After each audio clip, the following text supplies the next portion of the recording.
ಶ್ರೀಕೃಷ್ಣಾಯ ನಮಃ. ವಸುದೇವಸುತಂ ದೇವಂ ಕಂಸಚಾಣೂರಮರ್ದನಂ ದೇವಕೀ ಪರಮಾನಂದಂ ಕೃಷ್ಣಂ ವಂದೇ ಜಗದ್ಗುರುಂ.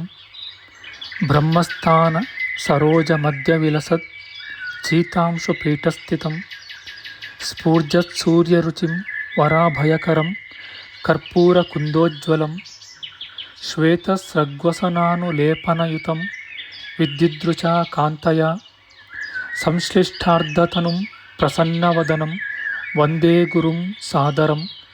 ಶ್ರೀಗುರುಭ್ಯೋ ನಮಃ.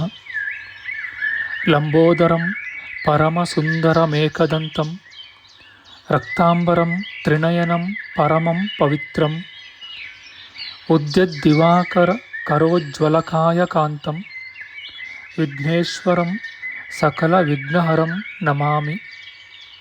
ತ್ವಾಂ ದೇವ ವಿಘ್ನದಲನೇತಿ ಚ ಸುಂದರೇತಿ ಭಕ್ತಿಪ್ರಿಯೇತಿ ಸುಖದೇತಿ ಫಲಪ್ರದೇತಿ ವಿದ್ಯಾಪ್ರದೇತ್ಯಗಹರೇತಿ ಚ ಯೇ ಸ್ತುವಂತಿ ತೇಭ್ಯೋ ಗಣೇಶವರದೋ ಭವ ನಿತ್ಯಮೇವ.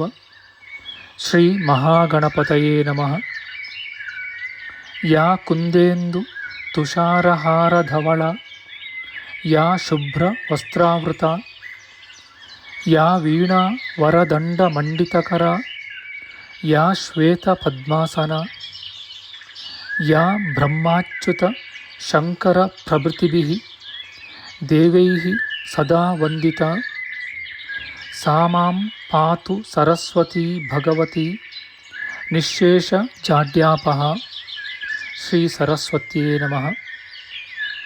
ವೇದಾರ್ಥತತ್ವವಿಶದೀಕರಣೇನ ಪುಂಸಾಂ ಉಚ್ಚೈರ್ಗತಿಂ ಜಗತಿಯೋ ದಯಾಯ ವಿಧಾತುಂ ರಮ್ಯಾಂ ಪುರಾಣಪದವೀಂ ಪ್ರಣಿನಾಯ ತಸ್ಮೈ ಲೋಕೇಶವೈಭವಪುಷೇ ಋಷಯೇ ನಮಸ್ತಾತ್. ತಸ್ಮೈ ವ್ಯಾಸಾಯ ಮುನಯೇ ಸರ್ವಜ್ಞಾಯ ಮಹರ್ಷಯೇ ಪರಾಶರ್ಯಾಯ ಶಾಂತಾಯ ನಮೋ ನಾರಾಯಣಾತ್ಮನೆ. ಶ್ರೀ ವ್ಯಾಸಾಯ ನಮಃ. ನಾರಾಯಣಂ ನಮಸ್ಕೃತ್ಯ ನರಂ ಚೈವ ನರೋತ್ತಮಂ ದೇವೀಂ ಸರಸ್ವತೀಂ ವ್ಯಾಸಂ ತತೋ ಜಯಮುದೀರಯೇತ್. ಕನಕರುಚಿದುಕೂಲಃ ಕುಂಡಲೋಲ್ಲಾಸಿಗಲ್ಲಃ ಶಮಿತಭುವನಭಾರಃ ಕೋಪಿ ಲೀಲಾವತಾರಃ ತ್ರಿಭುವನ ಸುಖಕಾರಿ ಶೇಷಶಾಯೀ ಮುಕುಂದೋ ಪರಿಕಲಿತರಮಾಂಗೋ ಮಂಗಲಂ ನಸ್ತನೋತು. ನಮಾಮಿ ಗೋವಿಂದ ಪದಾರವಿಂದಂ ಸದೇಂದಿರಾನಂದನಮುತ್ತಮಾಡ್ಯಂ ಜಗಜ್ಜನಾನಾಂ ಹೃದಯ ಸನ್ನಿವಿಷ್ಟಂ ಮಹಾಜನೈಕಾಯನಮುತ್ತಮೋತ್ತಮಂ. ನಮಸ್ತೆ ಚಕ್ರಹಸ್ತಾಯ ಶಾಂಗಹಸ್ತಾಯ ತೇ ನಮಃ. ನಂದಹಸ್ತಾಯ ತೇ ವಿಷ್ಣೋ ಶಂಖಹಸ್ತಾಯ ತೇ ನಮಃ. ಓಂ ನಮೋ ವಾಸುದೇವಾಯ ನಮಃ ಸಂಕರ್ಷಣಾಯ ಚ ಪ್ರದ್ಯುಮ್ನಾಯ ನಮಸ್ತುಭ್ಯಂ ಅನಿರುದ್ಧಾಯ ತೇ ನಮಃ. ಅನಾಕಾರೋ ಮಹೋಜಾಶ್ಚ ಯಶ್ಚಾದೃಷ್ಟಗತಿರ್ದಿವಿ ಜಗತ್ಪೂಜ್ಯೋ ಜಗತ್ಪ್ರಾಣಂ ತಂ ವಾಯುಂ ಪ್ರಣಮಾಮ್ಯಹಂ. ವಾಯುರೂಪಿ ಪರಮಾತ್ಮನೇ ನಮಃ. ಪ್ರಿಯ ಬಾಂಧವರೇ, ನಮ್ಮ ಈ ಶ್ರೀ ಲಾಲಿಕೃಷ್ಣ ಚಾನಲ್ಗೆ ಸ್ವಾಗತ. ಹಿಂದಿನ ವಿಡಿಯೋದ ಮುಂದುವರಿದ ಭಾಗವಾದ ಇಂದಿನ ವಿಡಿಯೋದಲ್ಲಿ ನಾವು ಶ್ರೀಮದ್ ವಾಯು ಮಹಾಪುರಾಣದ ಪೀಠಿಕೆಯ ದ್ವಿತೀಯಾಂಶದ ವಿಚಾರ ಮಾಡೋಣ. ಶ್ರೀಕೃಷ್ಣಾಯ ನಮಃ. ಈ ಶ್ರೀಮದ್ ವಾಯುಪುರಾಣವನ್ನು ಮೊದಲು ವಾಯುದೇವನು ವೈಶಂಪಾಯನ ಮುನಿಗೆ ತಿಳಿಸಿದನು. ತರುವಾಯ ಸೂತ ಪುರಾಣಿಕನು ನೈಮಿಷಾರಣ್ಯವಾಸಿಗಳಾದ ಮುನಿಗಳಿಗೆ ನಿರೂಪಿಸಿದನು. ಈ ಮಹಾಪುರಾಣದಲ್ಲಿ ಅನೇಕ ಧರ್ಮಗಳು, ಆಚಾರ ವ್ಯವಹಾರಗಳು, ರಾಜಧರ್ಮಗಳು, ನೀತಿಗಳು, ಭೂಗೋಳ ಖಗೋಳಾದಿಗಳು ಇವೇ ಮೊದಲಾದ ಅನೇಕ ವಿಷಯಗಳು ವರ್ಣಿತವಾಗಿದೆ. ದ್ವಾದಶ ವಾರ್ಷಿಕ ಸತ್ರ ನಿರೂಪಣ, ಸೃಷ್ಟಿಕ್ರಮ, ಚತುರಾಶ್ರಮ ವಿಭಾಗ, ಮನ್ವಂತರಾದಿ ವರ್ಣನ, ಕಲ್ಪ ನಿರೂಪಣ, ಪಾಶುಪತ ಯೋಗ, ಶಾರ್ವಸ್ತವ, ಮಧುಕೈಟಭರ ಉತ್ಪತ್ತಿ, ವಿನಾಶ ಇವೇ ಮೊದಲಾದ ವಿಷಯಗಳು ವರ್ಣಿತವಾಗಿವೆ.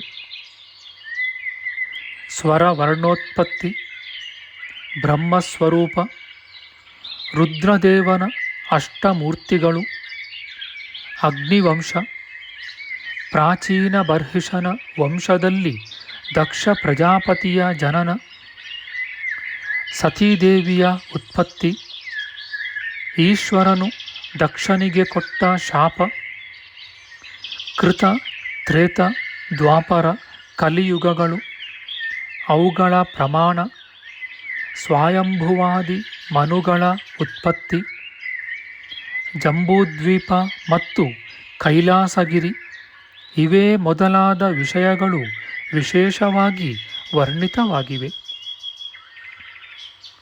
ಕೈಲಾಸದ ಪೂರ್ವ ಭಾಗದಲ್ಲಿ ದಿವ್ಯವಾದ ಗಂಧರ್ವ ನಗರಗಳು, ಪಶ್ಚಿಮದಲ್ಲಿ ಯಕ್ಷೇಶ್ವರನ ಪಟ್ಟಣಗಳು, ದಕ್ಷಿಣದಲ್ಲಿ ಉಮಾವನವು ಮತ್ತು ಕುಮಾರಸ್ವಾಮಿಯು ಜನಿಸಿದ ಶರ್ವಣವು, ಮಿಕ್ಕ ಭಾಗಗಳಲ್ಲಿ ವಸಿಷ್ಠಾಶ್ರಮಾದಿಗಳು, ಶ್ರೀಮನ್ನಾರಾಯಣ, ಬ್ರಹ್ಮದೇವ, ಪರಮೇಶ್ವರ ಇವರ ದಿವ್ಯ ಭವನಗಳು ಇವೇ ಮೊದಲಾದ ವಿಷಯಗಳು ವರ್ಣಿತವಾಗಿವೆ. ಈ ವಿಜ್ಞಾನ ಯುಗದಲ್ಲಿ ಅನೇಕ ವೈಜ್ಞಾನಿಕರು ವಿಮಾನವೇ ಮೊದಲಾದ ಸಹಾಯ ಸಂಪತ್ತಿನಿಂದ ಹಿಮಾಲಯದ ಕೆಲವು ಪ್ರದೇಶಗಳನ್ನು ಮಾತ್ರ ತಿಳಿಯಲು ಶಕ್ತರಾಗಿರುವರು. ಆದರೆ ಹಿಂದಿನ ಮಹಾಮುನಿಗಳು ಅಂತಹ ಹಿಮಾಲಯದ ಸರ್ವ ಭಾಗಗಳಲ್ಲಿರುವ ಸರ್ವ ವಿಷಯಗಳನ್ನು ಸಂಪೂರ್ಣವಾಗಿ ಕರತಲಾಮಲಕದಂತೆ ತಿಳಿದಿರುವರೆಂಬ ವಿಷಯಗಳು ಈ ಪುರಾಣದಿಂದ ವ್ಯಕ್ತವಾಗುತ್ತದೆ. ಮತ್ತು ಆಧುನಿಕ ವೈಜ್ಞಾನಿಕರು ಹಡಗು, ವಿಮಾನ ಇವೇ ಮೊದಲಾದವುಗಳ ಸಹಾಯದಿಂದ ಲವಣ ಸಮುದ್ರದ ತುದಿಯನ್ನು ಮುಟ್ಟಿರುವರೆಂಬುದಕ್ಕೆ ಯಾವ ನಿದರ್ಶನಗಳೂ ದೊರೆತಿಲ್ಲ. ಆದರೆ ನಮ್ಮ ಮಹರ್ಷಿಗಳಾದರೂ ಲವಣ ಸಮುದ್ರವೇ ಮೊದಲಾದ ಸಪ್ತ ಸಮುದ್ರಗಳು, ಸಪ್ತ ದ್ವೀಪಗಳು, ಅವುಗಳ ಆಯಾಮ ವಿಶಾಲತೆಗಳು, ಪರಸ್ಪರ ಸಂಬಂಧಗಳು ಇವೇ ಮೊದಲಾದ ವಿಷಯಗಳನ್ನು ಸ್ಪಷ್ಟವಾಗಿ ತಿಳಿದಿದ್ದರೆಂಬ ಅಂಶವು ಈ ಪುರಾಣದಿಂದ ವ್ಯಕ್ತವಾಗುತ್ತದೆ. ಆ ಮಹಾತ್ಮರು ಭೂಗೋಳ, ಖಗೋಳಗಳು ಮಾತ್ರವಲ್ಲದೆ ಪರತತ್ವಗಳ ವಿಚಾರದಲ್ಲಿಯೂ ಸಹ ಉಚ್ಚ ಪದವಿಯನ್ನು ಹೊಂದಿದ್ದರೆಂಬ ವಿಷಯಗಳು ಸ್ಪಷ್ಟವಾಗುತ್ತವೆ. ತದನಂತರ ಮುಖ್ಯವಾಗಿ ಜ್ಯೋತಿರ್ಗಣಗಳ ಪ್ರಚಾರಾದಿಗಳು, ಲಿಂಗೋತ್ಪತ್ತಿ, ನೀಲಕಂಠಸ್ಥವ, ಯಜ್ಞ ಯಾಗಾದಿಗಳು ಇವೇ ಮೊದಲಾದ ವಿಷಯಗಳು ವಿಶೇಷವಾಗಿ ವರ್ಣಿತವಾಗಿವೆ. ಈ ಜಗತ್ತಿನಲ್ಲಿರುವ ಸರ್ವ ಜನರೂ ಮಾಡುವ ನಿತ್ಯ ನೈಮಿತ್ತಿಕಾದಿ ಸರ್ವ ಕರ್ಮಗಳಿಗೂ, ಲೌಕಿಕ ವೈದಿಕಾದಿ ಸರ್ವ ಕಾರ್ಯಗಳಿಗೂ ಕಾಲವೇ ಮುಖ್ಯ ಕಾರಣವಾಗಿದೆ. ಇಂತಹ ಮಹಾಕಾಲವು ಕ್ಷಣ, ಲವ, ಮುಹೂರ್ತ, ಹಗಲು, ರಾತ್ರಿ, ದಿವಸ, ಪಕ್ಷ, ಮಾಸ, ಋತು, ಸಂವತ್ಸರ ಇವುಗಳ ಸ್ವರೂಪವಾಗಿದೆ. ಇಂತಹ ದಿವಸಾದಿಗಳು ಸೂರ್ಯ ಚಂದ್ರಾದಿಗಳ ಸಂಚಾರದಿಂದ ಸಿದ್ಧವಾಗುವವು. ಅವರಲ್ಲಿ ಮುಖ್ಯನಾದ ಸೂರ್ಯನ ಗಮನವನ್ನು ಮಂದೇಹ ನಾಮಕ ಅಸಂಖ್ಯಾತರಾದ ರಾಕ್ಷಸರು ತಡೆಯುವರೆಂದು ಶಾಸ್ತ್ರದಲ್ಲಿ ನಿರೂಪಿತವಾಗಿದೆ. ಅಂತಹ ರಾಕ್ಷಸರನ್ನು ಸಂಹರಿಸಿ ಸೂರ್ಯನ ಸಂಚಾರಕ್ಕೆ ಅಡ್ಡಿ ಬಾರದ ಹಾಗೆ ಮಾಡುವ ಶಕ್ತಿಯು ಬ್ರಾಹ್ಮಣ, ಕ್ಷತ್ರಿಯ, ವೈಶ್ಯರು ಮಾಡುವ ಸಂಧ್ಯಾವಂದನೆಯ ಅಂಗವಾದ ಅರ್ಘ್ಯಪ್ರದಾನವೆಂಬ ಕಾರ್ಯದಲ್ಲಿರುತ್ತದೆ. ಅವರು ಮಾಡುವ ಅರ್ಘ್ಯದಾನವು ವಜ್ರಾಯುಧ ರೂಪಗಳಾಗಿ ಆ ರಾಕ್ಷಸರನ್ನು ಸಂಹರಿಸುವುದರಿಂದ ಸೂರ್ಯನು ತಡೆಯಿಲ್ಲದೆ ಸುಖವಾಗಿ ಪ್ರತಿದಿನವೂ ಸಂಚರಿಸುವನು. ಆ ರಾಕ್ಷಸರು ಹೀಗೆ ಮೃತರಾದರೂ ಬ್ರಹ್ಮದೇವನ ವರದಿಂದ ಪ್ರತಿದಿನವೂ ಜನಿಸಿ ಸೂರ್ಯಗತಿಯನ್ನು ತಡೆಯುವರು. ಆದುದರಿಂದ ಪ್ರತಿನಿತ್ಯವೂ ಅರ್ಘ್ಯವನ್ನು ಕೊಡಬೇಕಾಗಿರುವುದು. ಈ ಅರ್ಘ್ಯಪ್ರದಾನದಂತೆ ಸಕಲ ವರ್ಣದವರೂ ಮಾಡುವ ಸಕಲ ಸತ್ಕರ್ಮಗಳೂ ಮಹತ್ ಪ್ರಯೋಜನಗಳಾಗಿರುತ್ತವೆ. ಸೂರ್ಯನ ಗಮನಕ್ಕೆ ಪ್ರತಿಬಂಧಕರಾದ ರಾಕ್ಷಸರನ್ನು ತಡೆಯುವ ಅರ್ಘ್ಯಪ್ರದಾನವನ್ನು ಮಾಡದ ಮತ್ತು ಜಾತಿ ಭೇದಗಳಿಲ್ಲದ ಇತರ ಖಂಡಗಳಲ್ಲಿ ಸೂರ್ಯ ಸಂಚಾರಕ್ಕೆ ಅಡ್ಡಿ ಇದೆಯೇ ಎಂಬ ಶಂಕೆಯು ಉತ್ಪನ್ನವಾಗುತ್ತದೆ. ಆದರೆ ಏಕಃ ಪಾಪಾನಿ ಕುರುತೆ ಫಲಂ ಭುಂಕ್ತೆ ಮಹಾಜನಾಃ ಎಂಬ ನೀತಿಯಿಂದ ಒಬ್ಬನು ಮಾಡಿದ ಪುಣ್ಯ ಪಾಪಗಳಿಂದ ಅನೇಕರು ಆ ಫಲಗಳನ್ನು ಅನುಭವಿಸುವಂತೆ ಒಂದು ಖಂಡದಲ್ಲಿ ಮಾಡುವ ಧರ್ಮಾಚರಣೆಯಿಂದ ಇತರ ಖಂಡಗಳಿಗೂ ಆ ಫಲಗಳು ಸಂಭವಿಸುವವು ಎಂದು ಹೇಳಿದರೆ ಆಶ್ಚರ್ಯವಾಗಲಾರದು. ಇಂತಹ ಸೂರ್ಯನು ಭೂಮಿಗೆ ಎಷ್ಟು ಸಾವಿರ ಯೋಜನಗಳ ದೂರದಲ್ಲಿರುವನು? ಅವನ ಮಂಡಲದ ವಿಸ್ತಾರವೆಷ್ಟು? ಸೂರ್ಯನ ಮೇಲ್ಭಾಗದಲ್ಲಿ ಚಂದ್ರಮಂಡಲವು, ಅದರ ಮೇಲೆ ನಕ್ಷತ್ರಮಂಡಲವು, ಅದರ ಮೇಲೆ ಧ್ರುವಮಂಡಲವೂ ಇರುವವು. ಆ ಧ್ರುವನ ವಶದಲ್ಲಿ ಜ್ಯೋತಿರ್ಮಂಡಲವೂ ಇರುವುದು ಎಂಬಿವೆ ಮೊದಲಾದ ವಿಷಯಗಳನ್ನು ಮಹರ್ಷಿಗಳು ಪ್ರತ್ಯಕ್ಷವಾಗಿ ಕಂಡಂತೆ ಪುರಾಣಗಳಲ್ಲಿ ವರ್ಣಿಸುತ್ತಾರೆ. ಈ ವೈಜ್ಞಾನಿಕ ಯುಗದಲ್ಲಿ ವೈಜ್ಞಾನಿಕರು ಇನ್ನೂ ಸಾವಿರಾರು ವರ್ಷಗಳು ಶೋಧಿಸಿ ನೋಡಿದರೂ ಸೂರ್ಯಾದಿ ಗ್ರಹಗಳ ವಿಸ್ತೀರ್ಣತೆಯೇ ಮೊದಲಾದ ವಿಷಯದಲ್ಲಿ ನಮ್ಮ ಮಹರ್ಷಿಗಳಂತೆ ನಿಶ್ಚಿತವಾಗಿ ಹೇಳಲು ಸಾಧ್ಯವಿಲ್ಲವೆಂಬ ಅಂಶವನ್ನು ಧಾರಾಳವಾಗಿ ಹೇಳಬಹುದು. ಹೀಗೆ ನಮ್ಮ ಪ್ರಾಚೀನ ಮಹರ್ಷಿಗಳಲ್ಲಿ ಇಂತಹ ಮಹಾಶಕ್ತಿಗಳಿದ್ದುವೆಂಬುದಾಗಿ ಹಿಗ್ಗಬೇಕಾದ ಕಾರಣಗಳಿದ್ದರೂ ಅಂತಹ ಶಕ್ತಿಯು ನಮ್ಮಗಳಲ್ಲಿ ಇಲ್ಲದೆ ಕಳೆದು ಹೋಗಿವೆಯಲ್ಲ ಎಂದು ತಗ್ಗಿ ಕುಗ್ಗಿರಬೇಕಾದ ಕಾಲವು ಪ್ರಾಪ್ತವಾಗಿದೆ. ಅಂತಹ ಮಹಾಶಕ್ತಿಯನ್ನು ಪಡೆಯಲು ಈಗ ನಾವು ಯತ್ನವನ್ನಾದರೂ ಯೋಚಿಸಬೇಕು. ಈ ನಮ್ಮ ಭರತಖಂಡದಲ್ಲಿ ಸರ್ವಮಾನ್ಯರೂ ಸೃಷ್ಟ್ಯಾದಿ ಕರ್ತೃಗಳೆಂದು ಪ್ರಸಿದ್ಧರೂ ಆದ ಬ್ರಹ್ಮ, ವಿಷ್ಣು, ಮಹೇಶ್ವರರೆಂಬ ಮೂವರು ದೇವತೆಗಳು ಪ್ರಖ್ಯಾತರಾಗಿರುವರು. ಕೆಲವರು ಈಶ್ವರನಿಗೆ ಪ್ರಾಧಾನ್ಯತೆಯನ್ನೂ ಮತ್ತೆ ಕೆಲವು ಪ್ರಜೆಗಳು ವಿಷ್ಣುವಿಗೆ ಪೂಜ್ಯತೆಯನ್ನೂ ಹೇಳುವರು. ಹೀಗಿದ್ದರೂ ಈ ವಾಯು ಮಹಾಪುರಾಣದ ಲಿಂಗೋತ್ಪತ್ತಿ ಪ್ರಕರಣದಲ್ಲಿ ಈಶ್ವರನ ಪ್ರಾಶಸ್ತ್ಯವು ವಿಶೇಷವಾಗಿ ವರ್ಣಿತವಾಗಿದೆ.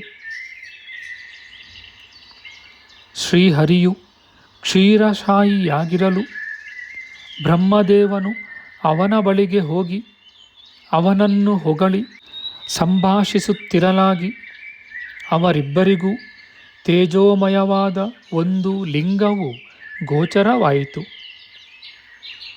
ಅವರಿಬ್ಬರು ಆ ಲಿಂಗದ ಆದ್ಯಂತಗಳನ್ನು ನೋಡಬೇಕೆಂದು ಬಹುಕಾಲ ಪರೀಕ್ಷಿಸಿದರೂ ಆ ಲಿಂಗದ ತುದಿ ಮೊದಲು ಕಾಣದೇ ಹೋದವು. ತರುವಾಯ ಅವರು ಪುನಃ ಈಶ್ವರ ಲಿಂಗದ ಬಳಿಗೇ ಬಂದು ಪರಮೇಶ್ವರನನ್ನು ನಾನಾ ರೀತಿಯಾಗಿ ಹೊಗಳಿದರು. ಆಗ ಈಶ್ವರನು ಮೆಚ್ಚಿ ಅವರಿಗೆ ವರಗಳನ್ನು ಕೊಟ್ಟು ಮಾಯವಾದನೆಂಬ ವಿಷಯಗಳು ಉಕ್ತವಾಗಿದೆ. ಮತ್ತು ಪುತ್ರರು ತಮ್ಮ ಪಿತೃಗಳ ಉದ್ದೇಶ್ಯವಾಗಿ ಶ್ರಾದ್ದ ಕಾಲದಲ್ಲಿ ಮಾಡುವ ಅನ್ನದಾನಾದಿಗಳು ಆಯಾ ಪಿತೃಗಳು ಯಾವ ಲೋಕದಲ್ಲಿ ಯಾವ ಜನ್ಮವನ್ನು ಹೊಂದಿದ್ದರೂ ಅವರಿಗೆ ಯೋಗ್ಯವಾದ ಆಹಾರ ರೂಪವಾಗಿ ಪರಿಣಮಿಸಿ ಅವರಿಗೆ ಸೇರುವಂತೆ ಪಿತೃದೇವತೆಗಳು ಮಾಡುವರೆಂಬ ಅಂಶವು ಯುಕ್ತಿಸಹಿತವಾಗಿ ವರ್ಣಿತವಾಗಿದೆ. ಕೃತ, ತ್ರೇತ, ದ್ವಾಪರ, ಕಲಿಯುಗಗಳ ಕಾಲಪ್ರಮಾಣವು ಅವುಗಳಲ್ಲಿ ನಡೆಯುವ ಧರ್ಮಗಳು ವರ್ಣಿತವಾಗಿದೆ. ತ್ರಿಕಾಲಜ್ಞಾನರಾದ ಮಹರ್ಷಿಗಳು ಹಿಂದೆ ವರ್ಣಿಸಿರುವ ಕಲಿಯುಗದ ವಿಷಯಗಳನ್ನು ಈಗ ನಾವು ಪ್ರತ್ಯಕ್ಷವಾಗಿ ಕಾಣಬಹುದು. ಮತ್ತು ಯುಗಭೇದದಿಂದ ವೇದಗಳು ವಿಭಾಗವಾಗುವ ಕ್ರಮವು ವ್ಯಾಸರು ಕಲಿಯುಗದಲ್ಲಿ ಅವತರಿಸಿ ಅಖಂಡವಾದ ವೇದವನ್ನು 4 ಭಾಗ ಮಾಡಿ ಜೈಮಿನಿ, ಸುಮಂತು, ವೈಶಂಪಾಯನ ಮತ್ತು ಪೈಲರೆಂಬ 4 ಶಿಷ್ಯರಿಗೂ ಉಪದೇಶಿಸಿದ ರೀತಿಯೂ ಉಕ್ತವಾಗಿವೆ. ಮತ್ತು 5ನೆಯಾದ ಪುರಾಣಗಳೆಂಬ ವೇದವನ್ನು ಸೂತ ಮಹಾಮುನಿಗೆ ಉಪದೇಶ ಮಾಡಿರುವರು. ಇಂತಹ ಪುರಾಣಗಳಲ್ಲಿ ವಾಯು ಮಹಾಪುರಾಣವು ಒಂದಾಗಿದೆ. ನಮ್ಮ ಮುಂದಿನ ವಿಡಿಯೋದಲ್ಲಿ ನಾವು ಶ್ರೀಮದ್ ವಾಯು ಮಹಾಪುರಾಣದ ಪೀಠಿಕೆಯ ತೃತೀಯಾಂಶದ ವಿಚಾರ ಮಾಡೋಣ. ಆಧ್ಯಾತ್ಮಿಕ ಚರ್ಚೆ ಮತ್ತು ವಿಚಾರ ವಿನಿಮಯಕ್ಕಾಗಿ ಶುರು ಮಾಡಿದ ಈ ಚಾನಲ್ನಲ್ಲಿ ನಾವು ಅಪ್ಲೋಡ್ ಮಾಡುವ ಎಲ್ಲ ವಿಡಿಯೋಗಳನ್ನು ಸಂಪೂರ್ಣವಾಗಿ ನೋಡಿ ನಿಮ್ಮ ಸಲಹೆಗಳನ್ನು ಕಮೆಂಟ್ ಬಾಕ್ಸ್ನಲ್ಲಿ ಬರೆಯಿರಿ. ಈ ಚಾನಲ್ಗೆ ಸಬ್ಸ್ಕ್ರೈಬ್ ಮಾಡಿ ಹಾಗೂ ಬೆಲ್ ಬಟನ್ ಒತ್ತಿ ನಾವು ಹಾಕುವ ಎಲ್ಲ ವಿಡಿಯೋಗಳನ್ನು ನೋಡಿ ಪ್ರೋತ್ಸಾಹಿಸಿ. ಕೃಷ್ಣಂ ನಾರಾಯಣಂ ವಂದೇ, ಕೃಷ್ಣಂ ವಂದೇ ವ್ರಜಪ್ರಿಯಂ, ಕೃಷ್ಣಂ ದ್ವೈಪಾಯನಂ ವಂದೇ, ಕೃಷ್ಣಂ ವಂದೇ ಪೃಥಾಸುತಂ. ಶ್ರೀಕೃಷ್ಣಾಯ ನಮಃ.